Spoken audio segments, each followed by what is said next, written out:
Malibu itself, when I got here 32 years ago, how was it? It was a different scene. The place called the Doom Room. Yeah. There was like... That was pretty grungy, I remember that. It was the best. You can walk in there and you'll see Tom Petty in there. You'll see like big rock and rollers there. Like Black Eyed Peas all gonna be there because one of the most famous recording studio in Malibu was Morning View, where a lot of big bands recorded there 3 years. So I start making food and I'm getting really good at it. And he have all these guests coming in. I'll do dinner parties for her. Wow. A lot of famous the greatest old school people like Jack Lemmon. Like I'm talking about theater people, you know, really legendary theater people what will a come pleasure. in. You've seen it all. You've seen just different people with different lives, and some of them wild than others. Some you can take the jet and fly here and fly there and go here and go there in multiple different homes, sending you to places. You know, it was wild. Guy was like calling me on a Thursday. I'm coming. This is the setup for Sunday. Always Sunday, always Saturday.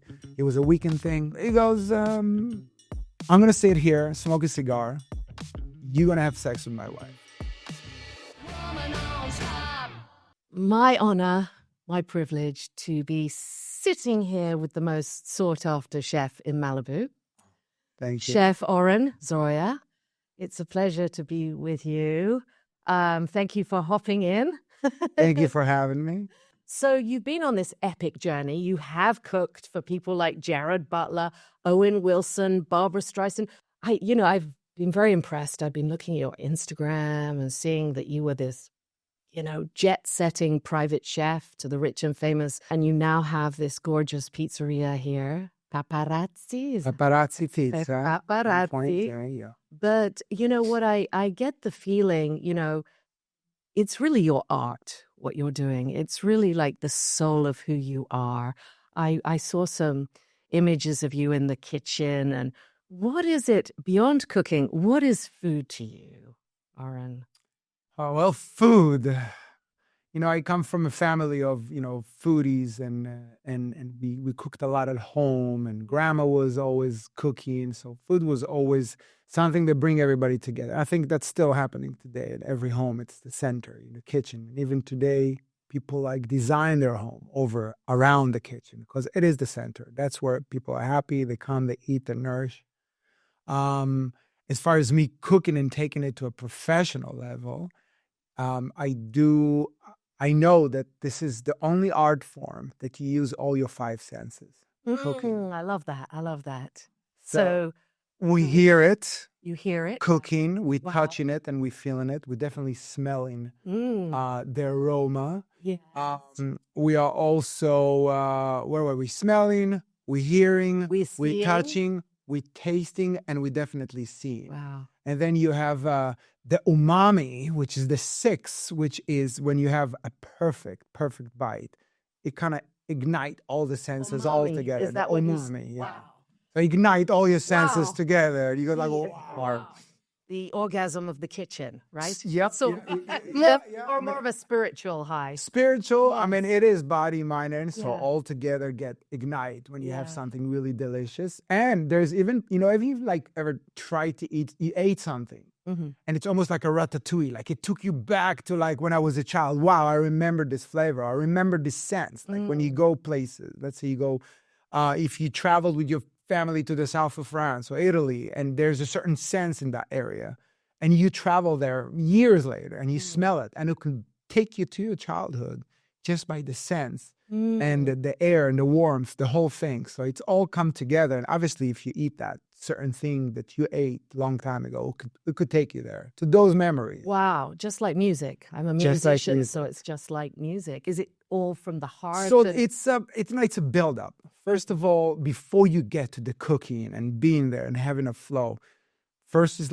decide what you're going to cook and how you get inspired to what you're going to cook. Like the colors or the chords. You go to the market. You go to the farmer's market. You see some stuff that excites you. Like, wow, I can make this with that. Or I can make this with that. And look at this beautiful tomatoes. Look at this beautiful asparagus. And what, and then, the theme in the head is maybe Mediterranean today. Or maybe it's Japanese today. Or maybe it's Thai. Or maybe it's French. So you start building up, because I have a hard time writing a menu. in my 30-year career, you ask me, do you have any menus you can send me sample? I'll be like, no, I don't. It's all intuitive, is it? I kind of like want to make sure I see, like, I don't want to promise you like the best tomato soup and get there and like, there's no tomatoes, or their tomatoes are not tasting like they should to present actual tomato soup, which is like midsummer where they're super sweet. So building up, collecting, going fishing, or going, foraging, or going to your, again, the meat department. You want to see what's exciting and what's great. And then you can build some menu around like, hey, I like to have fish and veggies. So that's what you look for. So all the excitement of going and finding like this amazing product. It's almost like you're going to paint a painting right now. Wow, I love it. You're really improvising with so the you be like, ingredients. because a lot of time you find a client, they'll be like, I have a huge list of things that I cannot eat, and I'm allergic to this and allergic to that. You have to improvise. But in the same time, I feel like I'm about to paint. You tell me, Oren, paint the best photo you can ever do, but you cannot use green, blue, and yellow. Brilliant. But so it's always a challenge. yeah, I like that. So you have to improvise. Right. And it's also somebody took away some of those, ingredients for you. You still got to try to work around it and try to bring also, again, that good flavor, but using all fresh ingredients and, kind of with what you have. And what you're doing is very inspiring. I love the idea that I think you're known for simple, intuitive, really flavorful ingredients. And what else? So if all the ingredients taste delicious separately, Yeah. you can't really mess it up. The one that mess it up, that they try to overdo. Yeah. So if you're going to serve tuna, let people try taste the tuna. If you're going to serve asparagus, that should be the dominant. Because if you do asparagus and you put a bunch of, hollandaise or whatever sauce you put on it, you're going to taste that mainly, not actually the veggies. One of my favorite places to cook is in Maui because the produce there is the next level. Wow. Like it's super, super nutrient dense land, earth. And the vegetable that come out of it is great. And I will go up country to get that lettuce and serve it to a client. Wow. And it goes like, this is way different. I'm like, that was in the ground. It actually an hour sounds like ago. great fun. You're making cooking sound Yes. absolutely great fun. But where did all this begin and why Malibu? Yes. So it's all began in, Israel. I finished the army. I was not even 21. What was that like, being in the army? And well, if there's no war, it's actually a lot of fun. You're getting some independence. You're learning a lot of different skills. You're learning some discipline. You're learning how to, I still wake up in the morning and I set my bed. So I know that the bed is set, and at the end of the day, I'm going to something fresh. So I think that's important. You have to wake up in the morning and make sure everything is nice when you get back home. I learned self-defense. I learned, all kind of stuff. You get to jump from airplanes. You got to play with all kind of toys that normally you don't get to do. So if there's no war, is actually not as intense. I have been in a few, kind of small wars, but, I was servicing Gaza. I've seen, it's kind of like the scariest part is getting from the border to my base that used to be in Gaza. Right. But at the end of the day, it's a good experience. Yes. And so what brought you were in the army, and then what brought you to Malibu? So when I was in the army, I finished my service a bit earlier. I did get hurt slightly, so they let me go a little earlier. When you return all your gears, like, that you sign in when you're in the army, they give you all this gear, and at the end of the service, you have to sign back and bring everything back. And as I'm waiting in line, I'm looking through surfer magazines. Where should I go surf now? I'm getting a little, after putting your life at risk for 3 years, I think you get something like $3,000 back in the days, like back in 94. Yeah, I came to Malibu with about that much as well, probably less. Right. So after paying some for whatever equipment I did not return and lost and this and that, and bought a ticket and, settle some debts that I had, I pretty much had my surfboard, my backpack. I got a plane ticket, And, Malibu. and I wanted to surf Malibu. The article actually was about Surf Rider, but it also was like California and all the That's movies. like me. It was all the the dream. movies was about California and surf towns. California, the land of the waves and the babes. That's what he was. I remember it was one 80 movie that was like about that. Me too. That's what I heard all about California through Jim Morrison's songs. And I was like, whoa, if you're going to live the dream, you want to go to California. California Dreaming. I think there's a big song about that. Yeah. So you arrive and then. So I landed in LAX. I asked the gentleman, hey, I know I have to go to Venice and Venice to Malibu. So I asked the gentleman how to, was the bus to Venice? That's the bus, but I'm broken English. I learned most of my English from like watching movies. So I get on a bus, I drive, then almost kind of a final stop, and I get off. I look around, and that looks nothing like the magazines. Like it's Venice, and where's the ocean, and where did it go? So I go outside, ask this guy, excuse me, like, question, like, but where am I? I'm new to here. Where am I? He goes like, you're in Van Nuys. Oh no! So instead of taking the bus to Venice with a broken English, I went to Van Nuys. Oh no! And then I see a bunch of people walking. I'm like, where are all these people going? He goes like, well, there's a Fleetwood Mac concert at the Van Nuys Park, a free concert. And I'm like, well, Fleetwood Mac, whoa! Like I grew up on that. So I went and saw the concert, which was awesome. It felt like I came to, and I was like at the Woodstock, like all these people with like the smoky weed in front and like singing, and it was that pretty cool. So that was a great welcoming. Like I'm still jet lagged. I mean, I just landed, but it's fine. You're like, I have arrived. I got my board and I'm standing there, So then I, made my way to Malibu. I guess from the other side. You got another bus, or I got another bus that drove around. I did the full. I went through Malibu Canyon and went out to Canyon, and I slept at the Roach Motel. It was a Roach Motel back in the days. The motel that is on the bottom of Canyon and PCH. Right, that was called the Roach Motel. Well, it was kind of roachy because it was very sketchy. Right, I was there. Like it was all kind of funky stuff happening over there.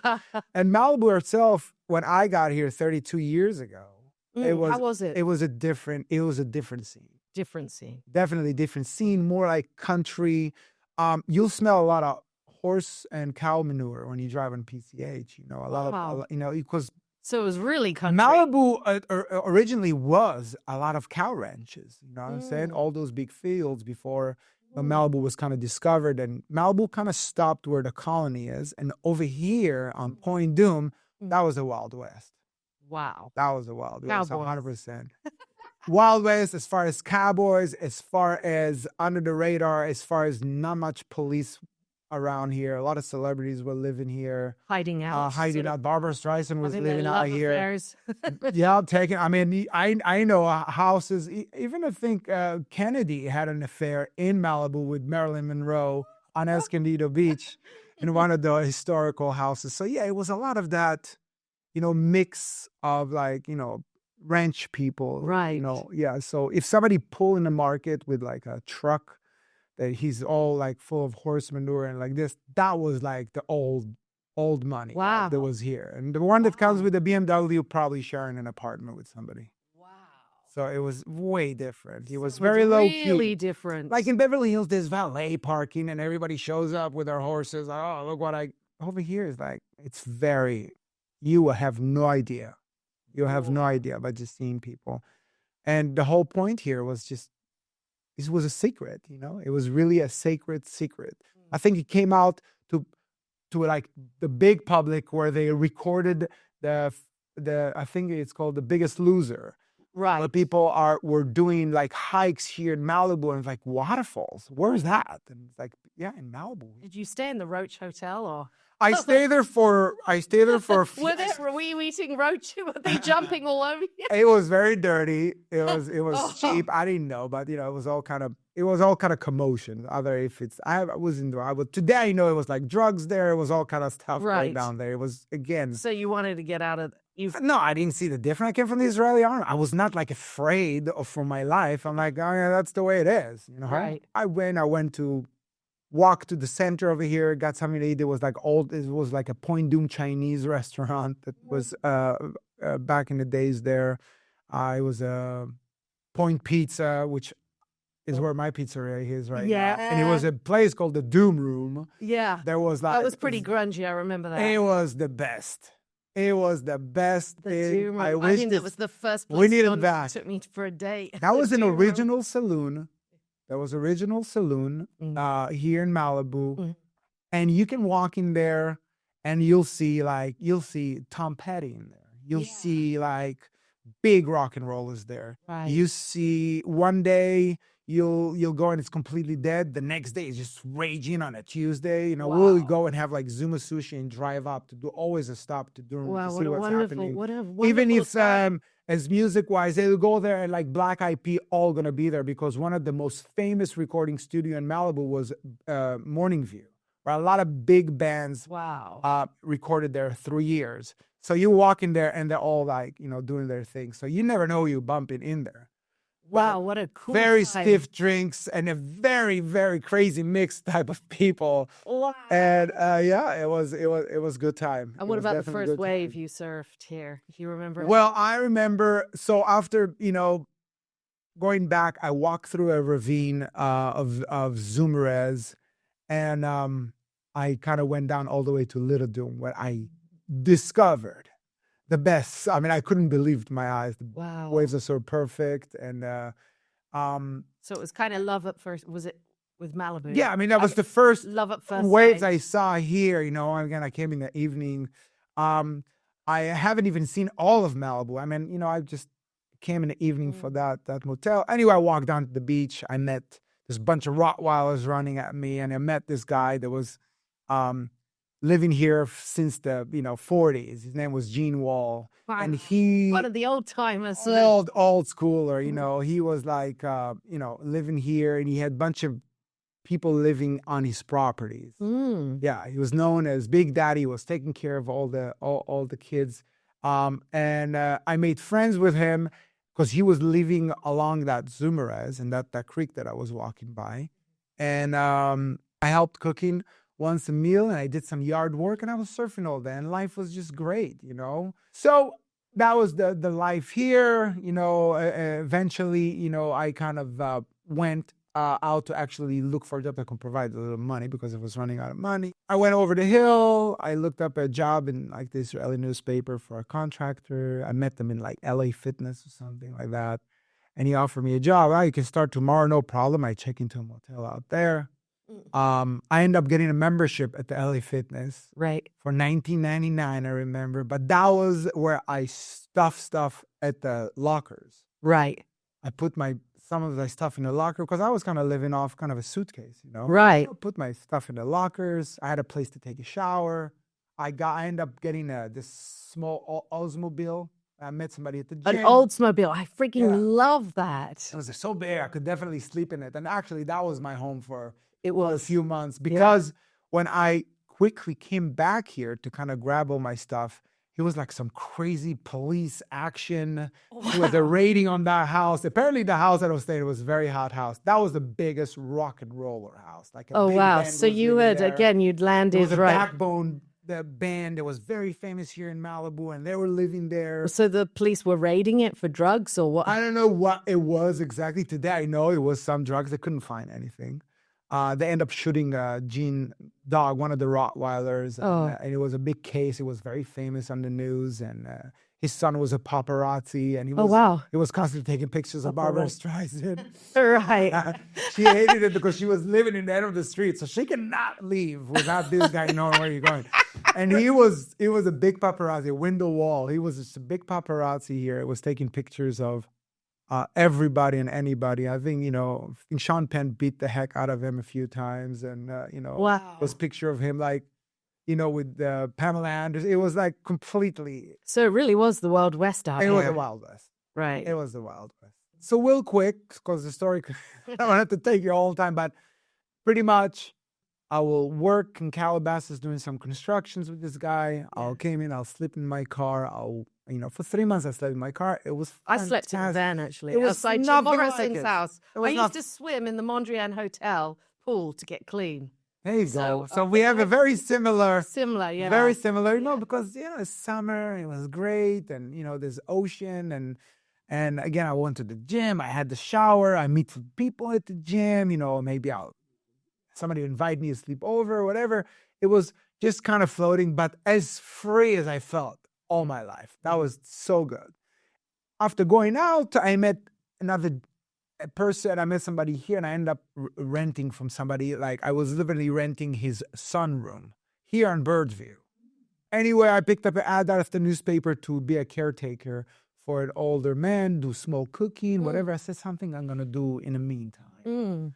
That person happened to be a very famous playwright. His name was Jerome Lawrence. He wrote Inherit the Wind, he wrote Anti-Mame, and many other big Broadway shows. His shows ran like 7 years on Broadway. Wow, what a fascinating person. Yeah, he sounds very fascinating. Yes, he was very ill because his house burned in the 97 fire that really erased all of his creation, all of his notes, everything. It was a bad fire on Las Flores. Wow. So as he's rebuilding his house, and the house even was not 100% completed, I went in there. I think he suffered from like a nervous breakdown, or he had a very hard time. He was an older man. He was like 78 or 70, something like that. So he really needed some support. He needed some support. He had a good person. Yeah, he had another person that was living there, but that person also, he needed help because. Right, yeah.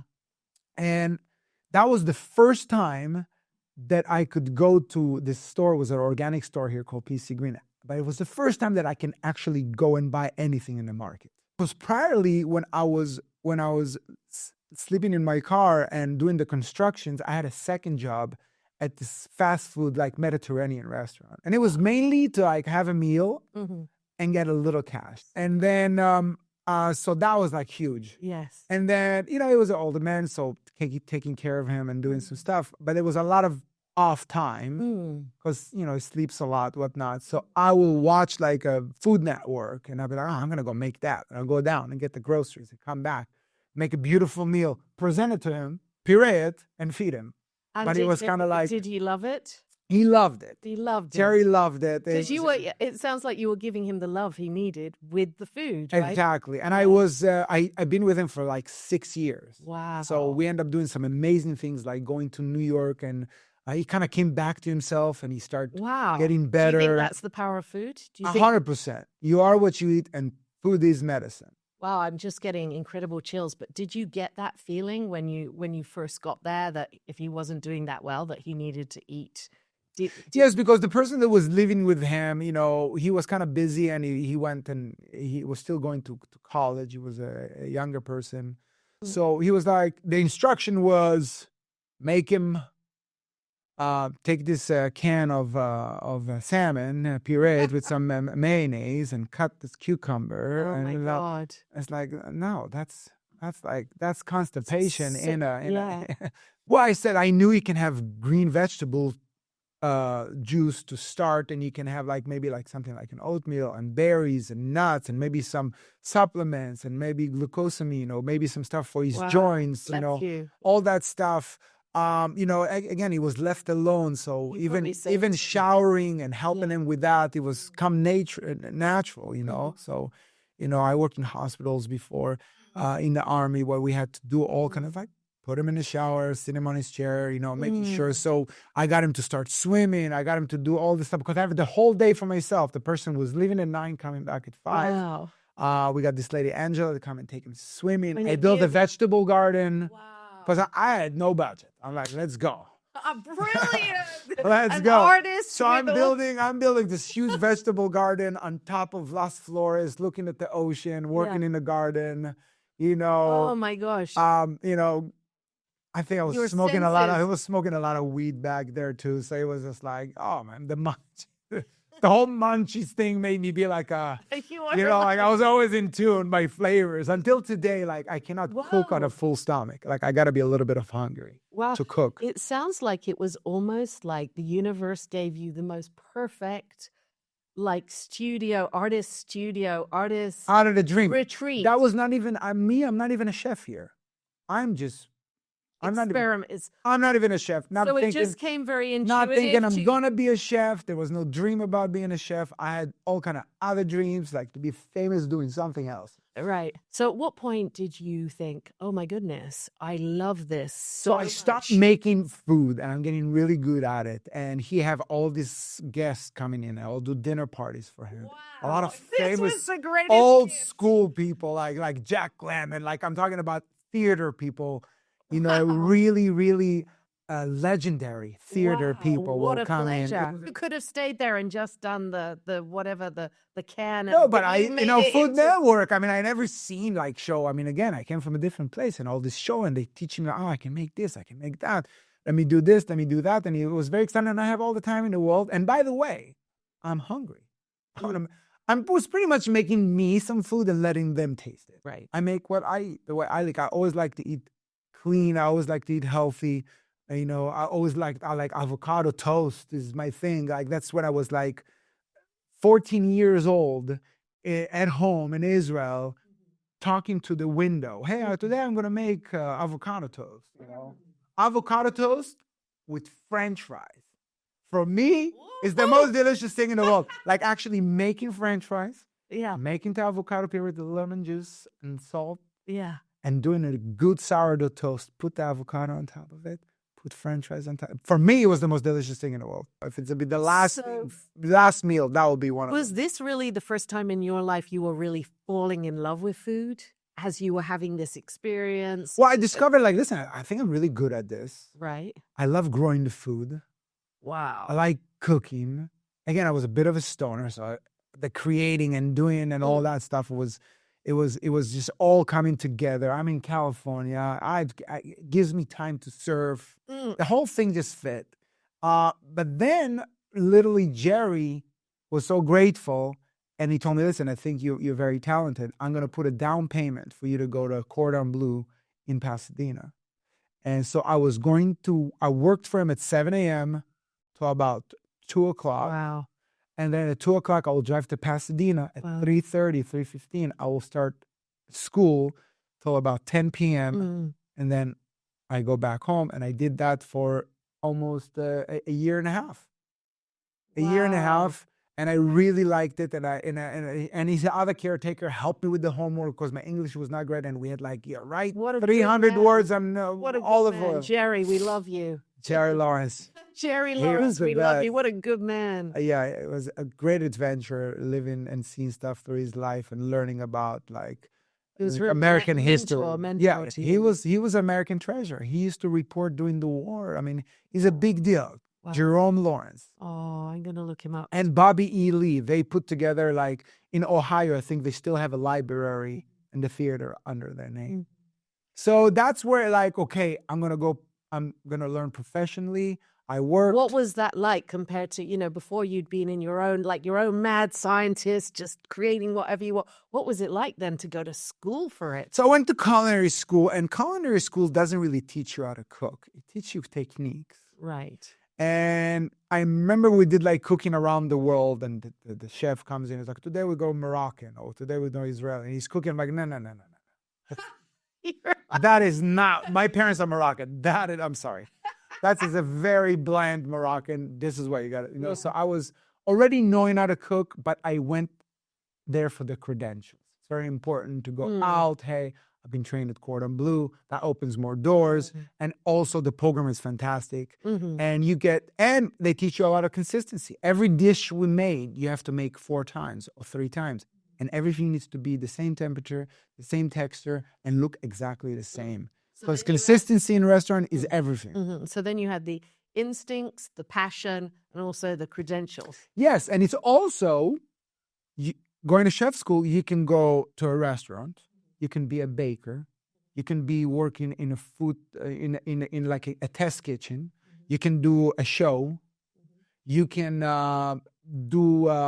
you can come up with a product. You can just invent different product and be that. There's so many different venues. So worked for him, finished the school. I did my internship in a very good restaurant in Santa Monica. It's called Melis. It's still there, I think. It's like a Michelin star.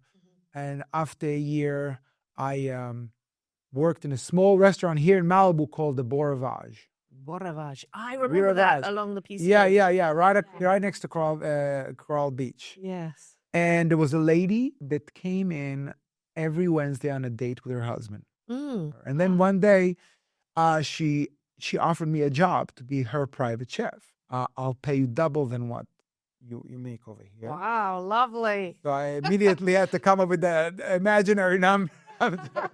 So she gave me a job. I was cook for her, and she literally said, like, I don't want to insult you. She owned like big companies. So it's like, I need breakfast, I need lunch packed to the office, and then leave us some dinner. And you can leave. And so did that become your full-time job, or were you still working at? That was the full-time job. Wow! Again, you fell into this lovely. So I'm now in a big house mansion in Malibu. I'm all by myself. I'm seeing her in the morning. I'm making her breakfast. She goes to work. Yeah. And there's other thing that she told me that was very crazy. She goes, I don't want to insult you, but would you be okay cooking for my dogs? I'll pay you a chef rates. Now, because she had like 6 dogs, she had 12 birds, she had 4 doves, she had 3 cats, she had turtles, she had all these like Ace Ventura over there, you know, cooking for everybody. Really? But it was the beginning of my career. It was big money for me, you know. Like this first time it was like big money. And animals are so pleasurable. I'm an animal. They even says like, hey, listen, my dog eats like every 2 months he eats a brand new couch. She had a border collie that needs to go running, and they both were very busy. So they like bought like a 76-old Bronco to be like, do you mind taking them to the beach?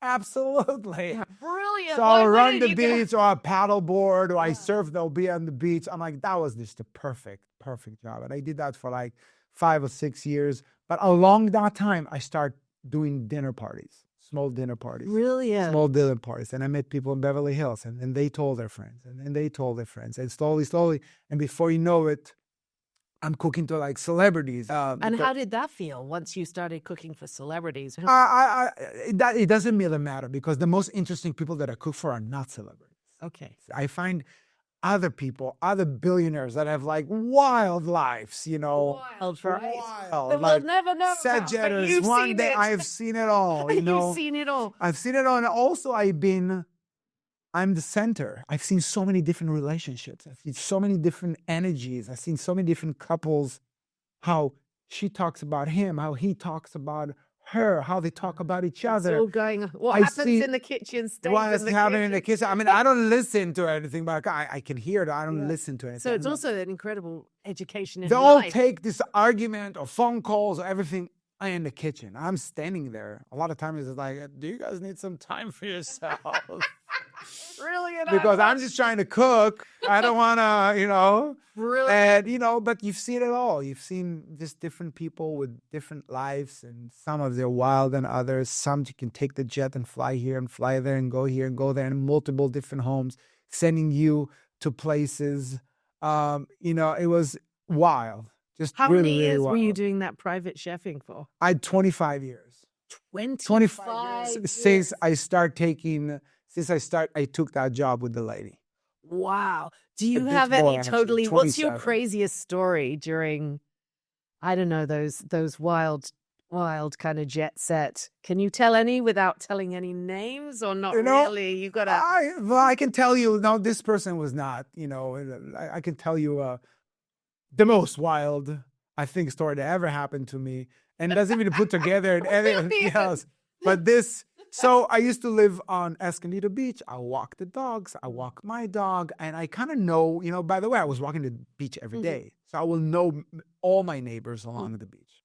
So I walk by, and this guy is on the beach with his dog. I say hello to him. What do you do? I'm a chef. Oh, yeah, you should cook for me. I come here, you know, in the weekends sometimes, and this and that. So I go and say, okay, we exchange numbers. And he wanted to have the setup. So he was living house. Literally, you open the French doors and you're on the sand. Oh, so he wanted you to cook on the sand? He wanted to set a table, put rose petals all the way up to the table, have champagne, Very simple. Just champagne, some bellinis, caviar, stuff like that. We have a basket of lobsters in the water for the show. I just gotta bring it in. And Wow, we're brilliant. doing the show. I like it, you see, The 'cause I'm a guy, show the woman and I guy's like doing the show. He wanted the show. I'll give you the He show. Again, the guy was paying $1,000 in cash. Oh my God. It was very convenient. I mean, it was like, wow, that was a great customer. I know he was living in New York. He was flying back and forth. It was in some kind of finance. The guy was like calling me on a Thursday. I'm coming. This is the setup for Sunday. Always Sunday or Saturday. It was a weekend thing. I would rarely see them, He would just come in and out. And every time it will be just a stunning, beautiful woman. Every time. Every time. It's like, wow. Every time. Different one. He was a rich guy. He had different girls. They was just doing the thing. I didn't look anything behind it. This is it. So it was going around for 2-3 months. Yes. It was great. And this time he calls me like, hey, I would like you to I will do the same setup. No, I'm going to do dinner. I would like to do a dinner this time. Me and my wife really enjoy having this and that. And my wife also, I'm like, I got it, your wife. And I said, okay. So I'm coming there. I'm getting all the food. I'm making them a few appetizers. I'm making just a few nibbles with the sunset, and they're hanging out. And, I look at them, they just behave a little strange, a little sniffly. Sniffly and no? Sniffly. Right. Yeah. Am I departing or whatever? It's like, okay, hey, we kind of had a late lunch, so why don't you just kind of put the rest of the food in the fridge and we'll eat it later. And then please come back after you put everything out. Just come and say goodbye. I want to talk to you. I have a proposition for you. Oh no! So I'm pretty stoked. I'm like, this guy is gonna hire me full time. This could be a huge thing for me. Like it's a great kind of very wealthy. I was really, really excited. I loved working for him. He was very chill. And always polite, always very, very nice, not bossy, not it's cool, no worries, late. It was very mild. He trusted you, yeah. Yeah, it was really cool. It was very nice. And I put everything away. He's like, hey, would you like a glass of wine? I'm sure I have a glass of wine with you. He's like, okay, Oren, listen, I really like you. So I have a proposition for you. And if you want to say no, it's okay, but I figure I will ask. By the way, his wife was way above those girls that he brought. Like she gorgeous. Was, oh my God. Wow. If all the girls he brought, this one was like, wow. She was the queen. Yeah. Oh wow. And then he goes, I'm gonna sit here, smoke a cigar. You're gonna have sex with my wife. And I'm gonna pay you $20,000. Oh my God. It's all happening in Malibu. What? I did not know what to say. The only thing came to my head is like, I'll do it for 50. You're terrible. No, so No, did you say that? I literally said, I'll do it for 50. I did not know how to react. Obviously, I will. What are you talking about? This is as weird as it gets. How is tomorrow going to look like? It's like the movie. I'm cooking with the Speedo there, making you guys breakfast. Like, hey, last night was amazing. Like, I did not see this coming. That hit me from the side. What happened? Or can you tell us? He was like, you gotta tell us. He goes like, what are you guys, 50? I'm like, listen. I said, I'm sorry. I responded that way because you just caught me. Like, but I definitely will not do that. Well, that because this, and also I lose you as a great client. I was really hoping you offer me a job. But all good. It's like, well, I'm sorry. I didn't mean to insult you, whatever. It's like, goodness. I'll take your wife with me, though. I can bring her tomorrow. You would take her? Yeah, I can take her and bring her back to you. But just kind of trying to break the ice and the weirdness. I'm like, guys, thank you. That's very flattering. And don't worry about it. I would like to keep working for you guys. I think you guys are amazing. All good. Oh, my God. But unfortunately, didn't really. Because I don't mean to be funny, but we all kind of imagine that kind of thing happens to chefs because they're in the kitchen, they're creating this, it's intimate, isn't it? Food but it actually does happen. Yes. Also. On rare occasions or. It's also, not to flatter myself, but I was a handsome, young, 23, 24 years old, 45. I'm here in Malibu. I'm cooking in those big homes. A lot of divorcees was hoping I can serve some type of a You dessert. could definitely write. You know what I'm book. saying? I know you could write a book. Cook, and this lady sitting like, we talked about the menu, like, I was very naive about it. I didn't see it coming. I had no interest. I was a little naive when I didn't have any interest in that. I thought that was very funny with those people. I cooked for them a few times off, and I haven't seen them, but kind of like, starting to learn, okay, this is how the private chefing thing going, and the boundaries and the balance. I cooked for another lady. I did a phenomenal job. She called me the next day and she goes like, your food was the best I ever had, and I will never hire you again. Oh. So what do you mean? She's like, listen, I enjoyed the food. Everybody was raving, but you left so much mess. Wow. Everything was greasy, and she was very neurotic about it. Wow. So I made a point, okay, no matter who I cook for, I'm going to make sure. So you were really learning the ropes. That kitchen needs very important to them, because in the morning, the missus of the house going to have to deal with that. Or she's going to come to make coffee and be like, what is this? So let's make sure that our guests in their own home. Let's make sure that it's effortless for them. Let's make sure that I make it so easy for her. And the man is very easy. So they'll pay, and that's worth it. Even if... So you were really kind of learning the tests, the allies, the enemies. Yes. What's the service? What type of people? What kind of opportunities? Chef. Yeah. What's the pricing? How do I price? What's the competitive? I don't know. And it sounds like it might be a lot of psychology as well. And like you said, good boundaries. And you got to set good boundaries. You got to be very polite. I like you cannot speak about politics and stuff like that. You're like, what? Did you say Trump? Out of here. Like, I don't know. I just said, So you have to really. It's crazy. I cooked for Bobby Kennedy. You cooked for Bobby Kennedy. I cooked. He was a guest. He took a picture with me. I was very proud, because me personally, I was just attached to the food part. I don't know much about politics. I don't put any time into it. Yeah.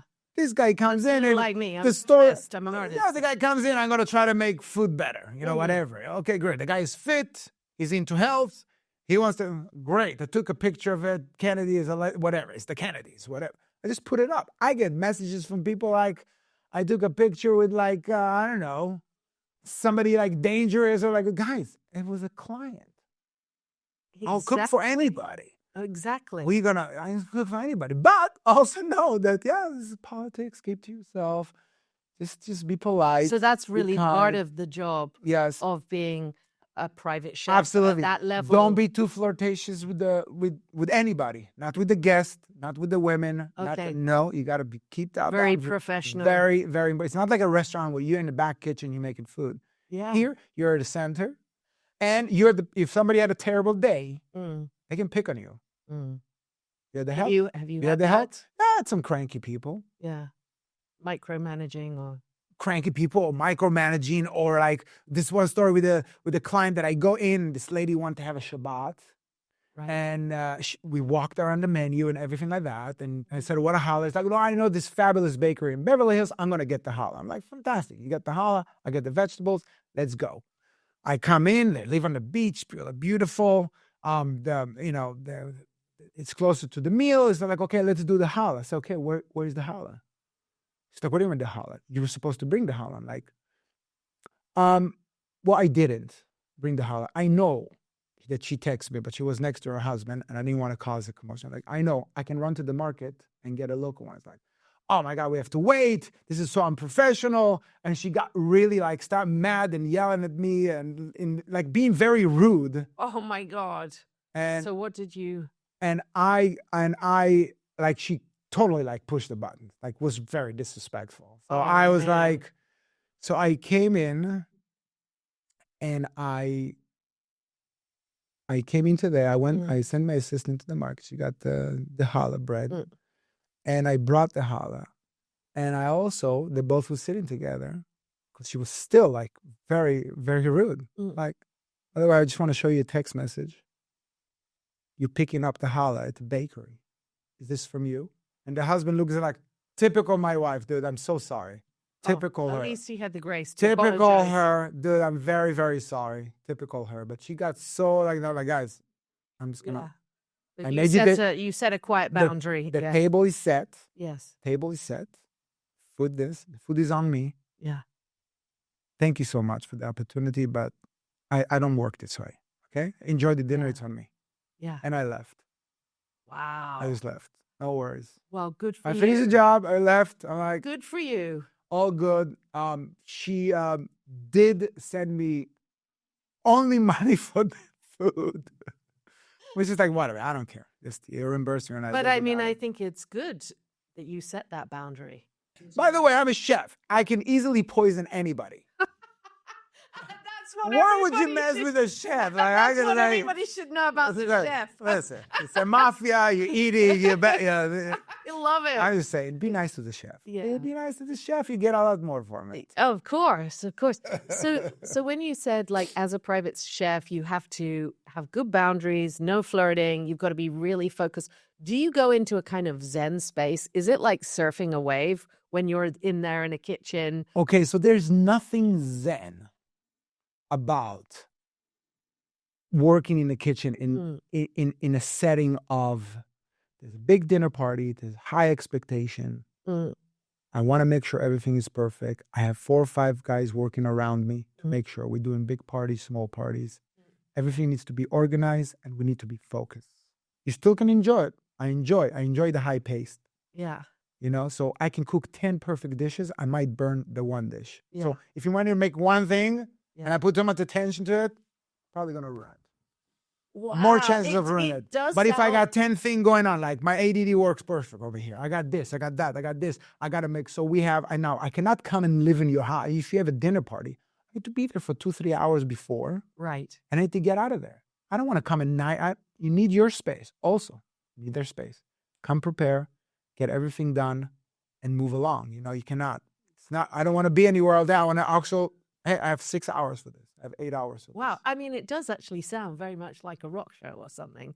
I mean, it does. All moving pieces, and it gotta comes together. And exactly, because I played soccer, because I was in the military, army, right? Because I was in team kind of groups of stuff, you learn to work as a team. You have to work as a team. It's not a one-man show. Do you taste the food just before it goes out? I mean, not. I do taste along the way, and I could never, ever be full when I'm cooking. I would never eat. Never. Because you want my palates will be off. Wow. My palates will be off, and I'm not going to be I need to be hungry when I'm cooking. How do you feel when you see it out there and it looks beautiful and people are enjoying it? How do you feel? I really love it. And this is what makes it different. You get to interact with the people. People come in and they taste the food and they talk between them. Oh, now did you try this? Did you try that? And then I go after and I talk to it. I look you in the eyes. I ask her, how was it? I know immediately if it was good or not by the way your eyes move. You can be polite to be like, oh my God, that was really good. I really enjoyed it.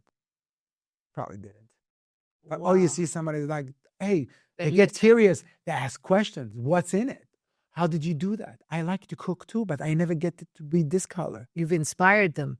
Yes, and oh my God, I never ate a fish that was prepared this way. And I never combined, like a goat milk yogurt with a fish carpaccio with mint and pistachios and hazelnuts and lemon juice and salt and pepper. And you got those radishes with a little dark color and everything came out so together in a perfect bite. How'd you do that? I say lemon juice and olive oil. Wow. The combo. This is why you are a master chef at this. So I won't even, by the way, I would not call myself a master chef or anything like it. What would you call yourself? I mastered a niche. I mastered the home cooking. There's those guys, French Laundry and the big restaurants, they don't see me. There are different types of cooking. They don't see me from a mile away. I cook something completely different. I learned how to go to the Grand Canyon with a sushi chef and do full meal, being flown with a helicopter, landing and getting it done for you right there in the middle of the Grand. All cook on houseboats in the middle of Lake Powell and roast a whole animal like asado style, like open a big, take like a lamb, hook it up next to open fire with vegetable dripping. I can do that out there. I can cook on boats. I can cook on private jets. I can know how. You can cook on a private jet? Yes, for sure. I can do it. It's not allowed on net jets, but if somebody have a big global, 6,000 or whatever, And you can do some cool stuff in the microwave. You know, Jose Andrea. Yes. Jose Andrea, I'm a big fan of him because they did, and I'll come back to that because they did a really big thing for Malibu with the World Center kitchen. Jose Andrea taught like to make the perfect omelet. You scramble an egg, you put a little bit of mayonnaise, a little bit of olive oil or butter, you mix it around, you put it in the microwave for 30 seconds. I did it. It's phenomenal. Wow. Phenomenal. You put a little dollop of caviar on top of it. You can doctor it up. You can do raw fish on the plane. There's all kinds of stuff. Right. So what you're saying is simplicity can often be the beauty. It's the best. Simplicity. It's the best on your gut. You feel good. You feel light.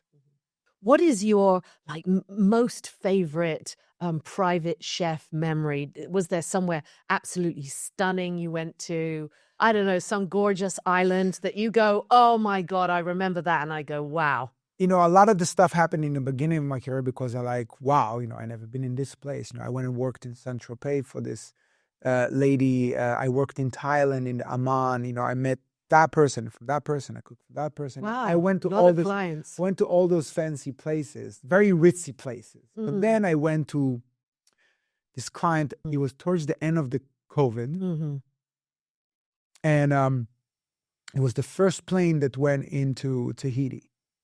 And I went with that family, and they rented a big villa, privately, in Bora Bora. So I go out to Bora Bora, and it's like really beautiful. Wow, that's my dream to go. Fortunately, I left my wife with the kids at home, but also we were like, we don't know how we're going to be able to support ourselves because I couldn't cook for anybody. Yeah. So by the way, in the COVID, I was a hot commodity. I had few clients call me, hey, can we split you? I'm like, no, I cook for one of you guys, and it's going to be whoever is the higher bidder. Brilliant. I'm not going from a house to house. You crazy? Why? Yeah. I have kids at home. So I had a great client here in the Point that I cooked for. He hired a house next door. Yeah. And then I'll make the food. The staff that get tested every day. Well, he didn't really care about it, so I wasn't so nervous about it anyway. But it was the unknown. Yeah, at the beginning, yeah. I cooked, it went to them, and I was set. The first year of COVID, I had a job here. I rode my bicycle. I didn't even have to leave the Point. Wow. It was phenomenal. And then towards the end, I met another client that came to visit him. And then those are the people that I end up going to Tahiti. Wow. And I thought, oh my God, the produce and this, and I'm going to do this, and I'm going to do that. And when I got there is nothing. Really? Everything needs to come from Tahiti to Bora Bora on a boat. Oh. So the veggies are very limited. We had a small garden. Wow. That we use some, but use a lot of. But I learned how to make like hearts of palm from literally taking down like a young coconut tree. And we made nice little salad out of it. Fish was great. We had lots of tuna and other fish. I could get the fish. Wow. But as far as veggies, I had to go around the island. I had to drive around the island and take a long time, but to pick up papayas, to pick up bananas, and I worked with what was there. It was so simple. I also brought a bunch of stuff with me from here, but mainly dry goods. So I was good on dry goods because I just stuffed their plane with whatever we needed. Wow. But as far as produce, I was very challenged. But for 2 months, I was living a dream. I was on. Oh my God! I was paddling. Sounds like I a could dream. see I was just like, wow. 2 months in Bora Bora. I had to take a boat because what I do is it was a motu, which is outside the main island. So this is Bora Bora is here, and over here is all the motus, all the small little islands. So I will drive the car. I load the dinghy. With the dinghy, my commute was take a dinghy across to the motu, then cook, and then at night they'll take me right back, and I go back to the car and drove to whatever Airbnb I was on the main island. Because that's another thing, you don't want to stay the same place with the customers, right? As well. Now you have these amazing. You have Paparazzi, which is your new pizza. I have Paparazzi Pizza, and I also have Pita, which is across from Malibu Pier. How did that happen? Always people ask me to open a restaurant. I never want to get in a restaurant because that's a different animal. But in a private chef, I charge for my time, plus the cost of food. I go to places, they put me up. I don't have to worry about insurance, payrolls, crazy amount of moving pieces. Orderings, purveyors, customers, dealing with different people that walks in and with different attitudes. It was just like a restaurant, completely different business. Because my job as a private chef was taking me to places for 2 weeks, 2 months at a time. It put a big toll on my wife, my sweet wife that takes care of the kids and just keep doing her thing.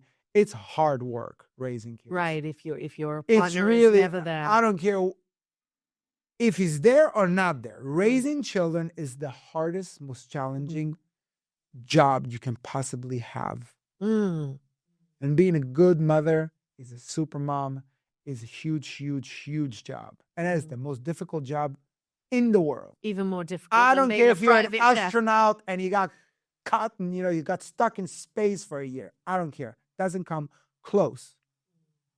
I will prefer to work 22-hour day in a hot kitchen than do 6 hours with my 2 kids. Mentally, the mental take on that. At work, I'd be like, I'm working it up, but those kids, you got to be patient. You got to be soft. You got to be a good father. You cannot snap. You got to work on your patient. You got to work on, what patient? I'm working in a busy kitchen. I have no patience.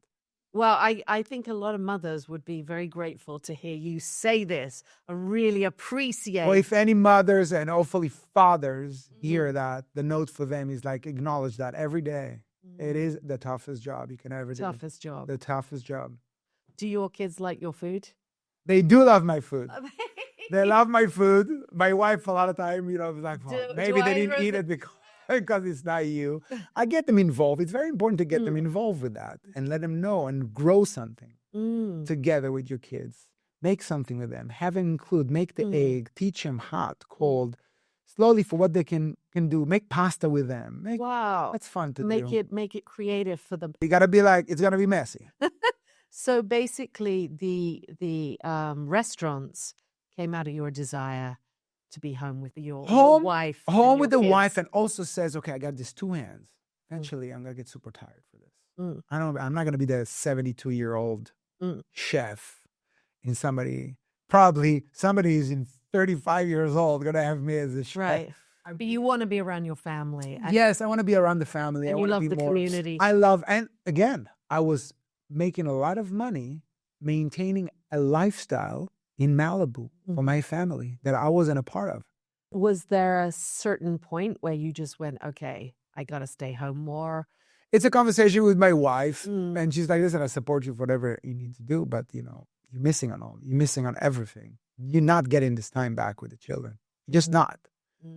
So now they're 5 and 7, and I want to make sure I'm around more. I'm still going to take some clients because I do enjoy it. I do feel after I'm here for a few months, I feel like I gotta go somewhere. I gotta do this. I need that wild conductor. I need the adventure. I need to do something new. I need to go see an old client I've been cooking for a long time. I need to wonderful. Because I still kind of go to almost the same places in a way, and once in a while there's something new. But have your kids and your wife ever joined you in one of these Airbnbs? They did, and it's a complete disaster. It is. What was there waiting for you? I don't sleep all night. So let's say I fly them and we go to, even if it's Hawaii, even it's a 3-hour time difference. Right. Suddenly I'm not sleeping. And then they need me. And then I have to go back and forth. And then my head is there. And then I forget stuff. And then I go to the market. And can you pick this up for me? And it's not fair for the client. I need to be focused. Right. I cannot do both. You can't. Because my nature is to worry about them and make sure they have everything. All right, yes. So now you have this beautiful pizza joint you've just opened and everyone's talking about it. Everyone's like, oh, the greatest pizzas. And I know you told me like during the fires, you almost had to close down your restaurant, Pita, right? Very challenging here to have a restaurant in Malibu because we have all these natural disasters. So when the wind blow really hard, even now, they cut off the electricity. Now you lose $5,000, $6,000, $10,000 worth of product. Wow, in the restaurant.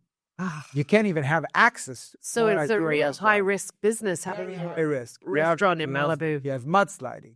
You have constructions and PCH. And then nobody comes down here. You have scary fires and people stop coming. And there's all this, and then you have the summer, and then you have rain. Nobody wants to come. The canyons get closed because rocks are falling from the canyons. So there's all this stuff always happening. And any person, I have a mentor that I talk about that is a master in different restaurants. What he told me is like, if you have $1 million and you want to open a restaurant, do it elsewhere. Wow. It'll be $1 million to open it in Beverly Hills, and $1 million to open it over here. Over there, you have a lot more traffic. Wow. A lot easier to find workers, finding employees.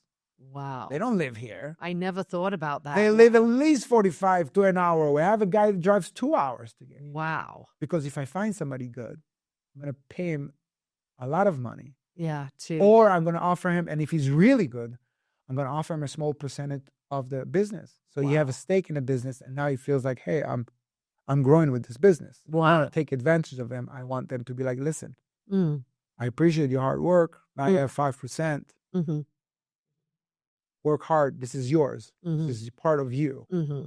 So this is the only way you can open multiple. You got to give people stake in the game, you know? Mm-hmm. So big fire happened. Mm-hmm. This fire came with 2 paws. So one almost burnt the restaurant. And it's funny. People say almost burned. Like, I wish it burnt the restaurant. Because at that point, it's like, I might get some money from the insurance or something. Right. But it's a terrible. Because you mean to stay open is really... To stay open, and you can't be open. You have no gas. You have no electricity. Employees. Nobody's coming to Malibu. Yeah, no product can coming in. It's like a disaster. You have to carry it now for a month until they figure it out. And awfully, 3 weeks later, that Palisades fire came in. Destroyed all the restaurants in Malibu. A lot of restaurants closed. Malibu had the worst disaster ever had. A lot of restaurants that I know died. There was some funding that came later to help relief. A lot of people couldn't even wait until that point. They had to close. I'm sitting with my partner. I'm like, Dad, oh, wow. we're going to have to close. This is awful. Like, this is really bad. I'm like, okay, maybe we should close. And then this lady approached us. She was like, hi, I'm from the Walt Center Kitchen. That's Jose Andrea's. That's the Walt Center Kitchen. Can I use this parking lot to put a bunch of lunch truck for Ground Zero? I'm like, I have a restaurant over here. Oh, it's a restaurant? Because it was all closed and nothing was there. It's like, oh, amazing. We'll like to use it. And by the way, they did help quite a few restaurants. They worked with, I think, in Trancas, the brewing company. They did like a week here, 2 weeks. And because the way that works for restaurant is we cannot charge. If we work with them, we cannot charge. They pay you a minimal amount of money, you know, like a very simple, to cover your cost, to give you a tiny bit of profit, and mainly to keep you going and get the guys to working for you. So to keep the lights on in a way, the tiny bit of profit. Wow, that's really amazing. So everybody did that, but then like the Malibu Brewery Company, they also have a liquor license and they have stuff and they have to maximize what they can do. So some that made sense, so some not. For us, it was absolutely perfect. We end up giving 80,000 free meals to the community. 80,000. 80,000. Coast Guard, Fire Department, Boys and Girls Club, any foundation that came us, different Chabad houses, with churches. Because it was devastating. It was devastating, and everybody needed the help. We're in a war zone. And what happened is, like, in the first 2 weeks, everybody's like, oh, food, and everybody's volunteering, and everybody's making food and donating and donating. And then what? But after 2-3 months, that's where people like, you know, it's almost like you paid your last rent. You can still have a month to live, but next month is the tough month because you haven't made money this month. So we given, completely saved us. They're amazing. I encourage everybody to go and donate to those people because they really do amazing stuff in war zones, in disasters. And so they basically kept it opened. They said you have to serve something that have this amount of protein, this amount of carbs, this amount of starch in it. You got to offer some fruit. You got to offer some water. And we did that. And it was really, really tremendous for us. And as everything started opening again, I'm still, you know, struggling over there because it's still, people don't come. The renters of the summer did not rent in Malibu. A lot of tourists did not come. A lot of the celebrities left. Everybody left. A lot of people, you know, lost their homes. A lot of people was like, I'm not staying. A lot of people was like, there's no more fire insurance. I'm not staying here. And Malibu is not for everybody. Anyway, in the end of the day, we're able to make it. I opened another pizzeria because it's right next door, and my boys were super stoked, and they can come midday and I can see them. I'm still going to do a few other gigs. Restaurants is a big pain in the butt, very, very strong. So I always stay to, I want to just do a very healthy fast food. That's my focus, healthy Wow, fast food. so that's the vision. It's very healthy, but it's fast. Yes, it's like Erewhon Market meeting In-N-Out. Great. Good ingredients, fast and clean. Community. I get to stay in Malibu. I get to see my family a bit more. I haven't drove past Pita in months. Wow. I rode my bicycle. I haven't put gas in my car. Neither me, actually. There's nothing like it. So what next? And I enjoy, riding my kids to school on the bicycle. Beautiful. And I enjoy Simple that. life. It's simple. It is tough. You got to still work to be here. It's not easy. Yes. It's not easy. It's very challenging. Yeah, it's not Malibu changed a lot. Yeah, back when I came here, there was a lot of affording housing. Point Doom Club was affording housing. Right. And then it became like all the trailer parks. All the trailer parks were for workers. Right. People that were working the cow ranches, the fields, and all that stuff. Now it's a $5 million trailer with a beautiful view. It changed a lot. It really got quite crazy out here. It did. So I want to ask you, this is our Valentine's episode. What is the most seductive dish you've ever cooked? Is there such a thing as a seductive dish? It's all how you present it. Okay. Is that also part of your job as a chef? Yes, you gotta make sure the lights, the candles, the flowers, everything needs to look nice. I personally don't attend to it, but we have somebody that does that, and I go in and look at the table and make sure everything looks beautiful.